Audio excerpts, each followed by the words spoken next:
नमस्कार बच्चों, मैं फिर हाजिर हूँ आपके साथ और वेलकम है मेरी इस व्हाट्सएप ऑनलाइन क्लास में आप सभी बच्चों का। उम्मीद करती हूँ इससे पहले वाले वीडियो में आपको समझ में आया होगा कि हेल्थ क्या है, हेल्थ की अवधारणा क्या है, उसकी परिभाषाएं क्या हैं, अवयव क्या हैं। और हमने पहला अवयव शारीरिक स्वास्थ्य पढ़ लिया था। अब मैं आपको बताऊंगी दूसरा अवयव, वो है मानसिक स्वास्थ्य।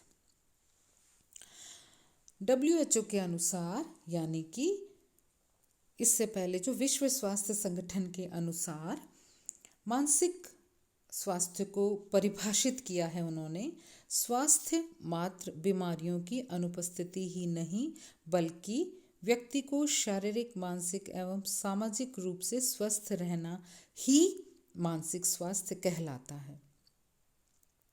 मानसिक स्वास्थ्य संपूर्ण स्वास्थ्य का एक बहुत ही महत्वपूर्ण अवयव है। जब किसी व्यक्ति का शरीर स्वस्थ होगा तो निश्चित रूप से वह व्यक्ति मानसिक रूप से भी स्वस्थ होगा। शारीरिक स्वास्थ्य एवं मानसिक स्वास्थ्य में अटूट संबंध है। ये दोनों ही स्वास्थ्य के अवयव एक दूसरे पर आधारित भी हैं और निर्भर भी हैं। इनको हम अलग नहीं कर सकते हैं। ये इतने ज़्यादा एक दूसरे से जुड़े हुए रहते हैं कि हम इनको अलग नहीं कर सकते हैं।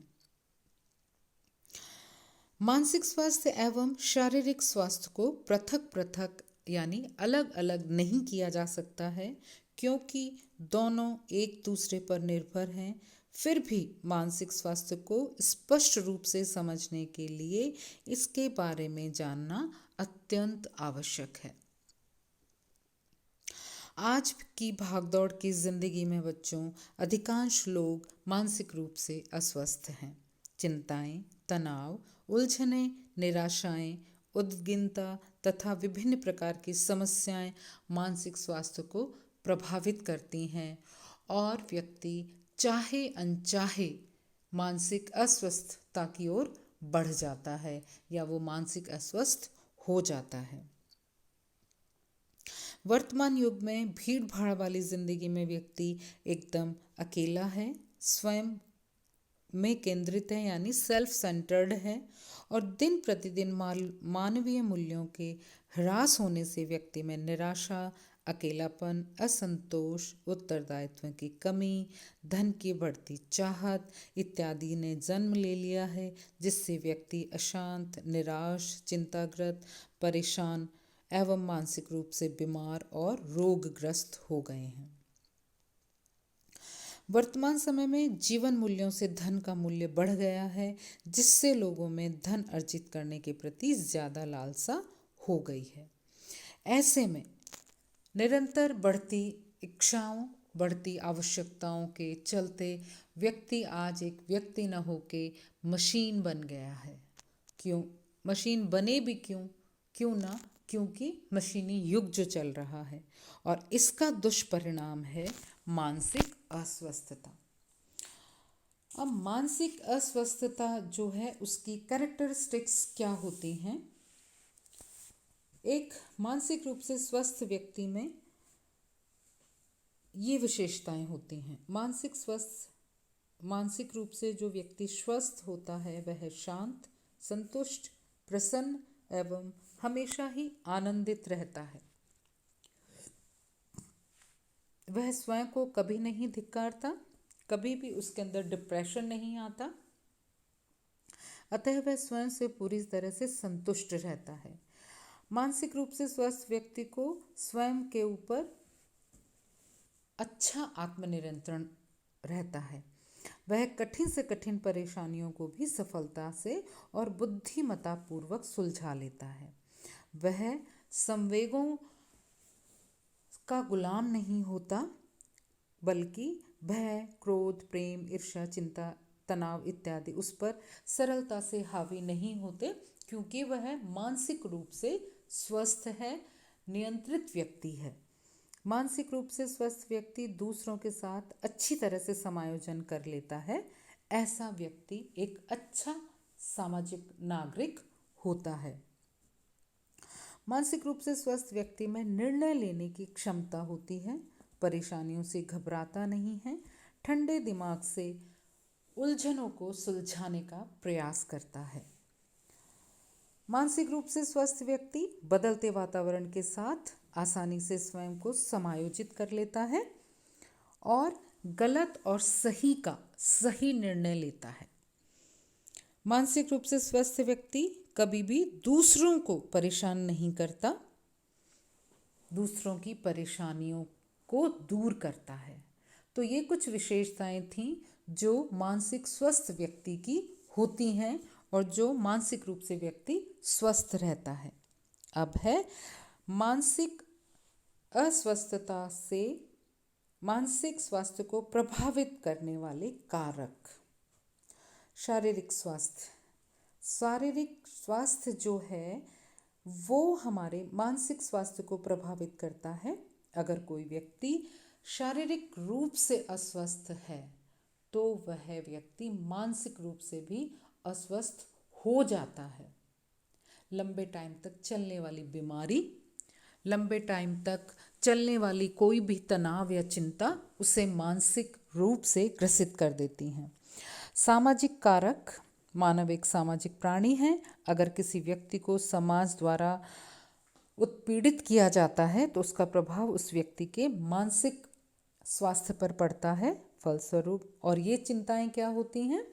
चिंताएं बेमेल शादियां, छिन्न भिन्न ब्रोकन होम्स, डिवोर्स, गरीबी, निर्दयता, संवेगात्मक तनाव आदि, जिसकी वजह से व्यक्ति मानसिक रोगी हो सकता है। हेरिडिटरी वंशानुक्रम भी कई प्रकार के रोगों को वहन करने की अहम भूमिका निभाता है। सिंजोफ्रेनिया नामक एक बीमारी होती है, मानसिक बीमारी होती है, से पीड़ित माता पिता के बच्चों में यह रोग ज़रूर आता है क्योंकि यह रोग वंशानुगत है। तो एक पीढ़ी से दूसरी पीढ़ी में ट्रांसफ़र होता रहता है, हस्तांतरित होता रहता है। सिजोफ्रेनिया एक प्रकार का मानसिक रोग है जिसमें पीड़ित व्यक्ति अपने ही सपनों की दुनिया में भ्रमण करता है। उसकी सोच, मूड, आसन सभी अव्यवस्थित हो जाते हैं। इसके अलावा नशा भी मानसिक अस्वस्थता का कारण है। अनिद्रा, तनाव, भय, लड़ाई झगड़े भी मानसिक रूप से बीमार एवं रोगग्रस्त होने का एक कारण बन जाते हैं या कारक बन जाते हैं जो कि व्यक्ति के मानसिक अस्वस्थता को प्रभावित करते हैं। अब आता है कि मानसिक अस्वस्थता से बचने के उपाय, कि हम किस तरीके से इन चीज़ों से बच सकते हैं। तो सबसे पहले मानसिक रूप से कमज़ोर बच्चों के लिए अलग से विद्यालय की व्यवस्था होनी चाहिए और उन बच्चों को उचित दिशा निर्देश और उन पर विशेष ध्यान दिया जाना चाहिए। संतुलित एवं पौष्टिक आहार पर विशेष ध्यान दिया जाना चाहिए। गर्भवती माता तथा दुग्धपान कराने वाली माता के खान पान पर भी विशेष ध्यान देना चाहिए क्योंकि जो पोषण उनको आधारीय समय में मिलता है वो पोषण उनकी पूरी लाइफ का आधार बनता है।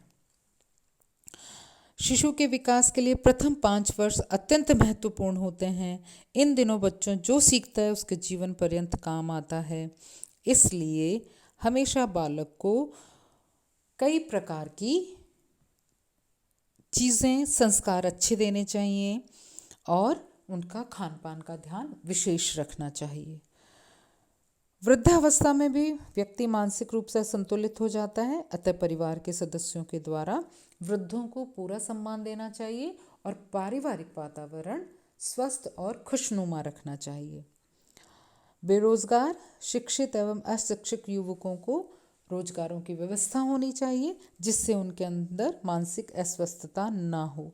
किशोरावस्था में किशोरों पर विशेष ध्यान देने की आवश्यकता होती है क्योंकि यह अवस्था क्रांतिक एवं समस्याओं की अवस्था होती है। तो बच्चों ये था मानसिक स्वास्थ्य। अब नेक्स्ट है सामाजिक स्वास्थ्य। अब आप कहेंगे कि सामाजिक स्वास्थ्य भी होता है, सोशल हेल्थ भी होती है। तो हाँ बच्चों, मनुष्य एक सामाजिक प्राणी है। वह अकेला नहीं रह सकता, उसे अपनी दैनिक आवश्यकताओं की पूर्ति के लिए समाज के ऊपर निर्भर रहना पड़ता है। व्यक्ति के निर्माण से ही परिवार तथा परिवार के निर्माण से ही समाज का निर्माण होता है। जिस परिवार में शिशु का जन्म होता है वह शिशु संपूर्ण राष्ट्र की संपत्ति होती है। ऐसे में बच्चे ही देश के भावी नागरिक और कर्णधार होते हैं, अतः उनके शारीरिक, मानसिक एवं सामाजिक विकास तथा उसके स्वास्थ्य की रक्षा का भार, उत्तरदायित्व मात्र उस परिवार का नहीं बल्कि समाज व राष्ट्र का भी होता है। तो किसी भी व्यक्ति का स्वास्थ्य उस समाज जहाँ वह रहता है तथा वहाँ के वातावरण जहाँ वह कार्य करता है पर निर्भर करता है। अस्वच्छ आदतें, गलत संगति, गलत मानसिकता, अंधविश्वास और रूढ़िगत समस्याएं जो होती हैं, कुपोषण, अशिक्षा, अत्यधिक गरीबी इत्यादि सामाजिक स्वास्थ्य को प्रभावित करते हैं और जिसका प्रभाव उस समाज में रहने वाले व्यक्ति पर पड़ता है। और इसी वजह से गरीबी, निर्दयता, अशिक्षा, बेरोजगारी, कलह, तनाव, चिंताएं, प्रतिकूल सामाजिक परिस्थितियां, बेमेल शादियां, टूटते रिश्ते इत्यादि से व्यक्ति के स्वास्थ्य पर बुरा असर पड़ता है।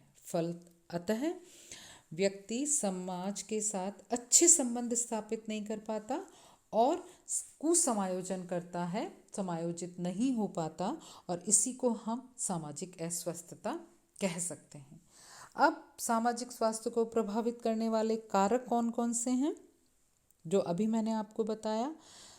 गलत मानसिकता, अंधविश्वास, रूढ़िगत परंपराएं, अत्यधिक गरीबी, कुपोषण, अशिक्षा, बढ़ता परिवार का साइज, आर्थिक स्थिति, ये सब जो चीज़ें हैं वो हमारे सामाजिक स्वास्थ्य को प्रभावित करती हैं। सामाजिक अस्वस्थता से बचने के जो उपाय हैं उनके अंदर जितने भी हमारे समाज में कुरीतियाँ, परंपरागत रूढ़ियाँ, बेमेल शादियाँ, अशिक्षा, अस्वस्थता, इन सब चीज़ों को अगर हम कंट्रोल अगर हम कर लें, इनको अगर नियंत्रित कर लें तो सामाजिक स्वास्थ्य जो है वो अस्वस्थ नहीं होगा और हम उसमें कुछ बचाव करने की संभावनाएं रख सकते हैं। तो बच्चों, सामाजिक स्वास्थ्य यही था। अब हम इसके अलावा सामाजिक स्वास्थ्य, ये जो आपको 3 अवयव बताए थे, एक तो शारीरिक स्वास्थ्य, एक मानसिक स्वास्थ्य, एक है सामाजिक स्वास्थ्य, इसके अलावा भी कुछ अन्य अवयव हैं जैसे आध्यात्मिक स्वास्थ्य, संवेगात्मक स्वास्थ्य, सांस्कृतिक स्वास्थ्य, पोषण स्वास्थ्य और वातावरणीय स्वास्थ्य। आध्यात्मिक स्वास्थ्य में धर्म आता है जिसमें आप अंधविश्वास ना करें, अपने आप को इतना ज़्यादा किसी भी धार्मिक गुरु या धार्मिक स्थलों पे अपने आप को समर्पित ना करें कि आप भूल जाएं कि सही क्या है और गलत क्या है। संवेगात्मक स्वास्थ्य में अपने इमोशंस को कंट्रोल करना, अपने इमोशंस को नियंत्रित करना भी संवेगात्मक स्वास्थ्य कहलाता है। कल्चरल स्वास्थ्य के अंदर या सांस्कृतिक स्वास्थ्य के अंदर आपका कल्चर, आपकी संस्कृति आपको क्या सिखाती है, आपकी संस्कृति में कितने अंधविश्वास, कितनी कुरीतियाँ, कितनी अच्छी बातें हैं, ये सब आपके सांस्कृतिक स्वास्थ्य को इंगित करती हैं। पोषण स्वास्थ्य, न्यूट्रिशनल हेल्थ, आपका पोषण, आपका स्वास्थ्य, आपकी हेल्थ आपके पूरे पोषण पे डिपेंड करती है, तो ये भी आपका एक प्रकार का न्यूट्रिशनल हेल्थ भी आपकी एक अवयव है। वातावरणीय स्वास्थ्य तो है ही, वातावरण का प्रभाव हमारे स्वास्थ्य पे, हमारे परिवार पे, हमारे रहने वाली जगह पे नकारात्मक और सकारात्मक प्रभाव डालते हैं। तो बच्चों, ये थे स्वास्थ्य और स्वास्थ्य के अवयव। अब हम आगे जो पढ़ेंगे वो होगा पॉजिटिव हेल्थ। जल्दी ही हम दोबारा मिलेंगे इसी क्लास में, यहीं मेरे साथ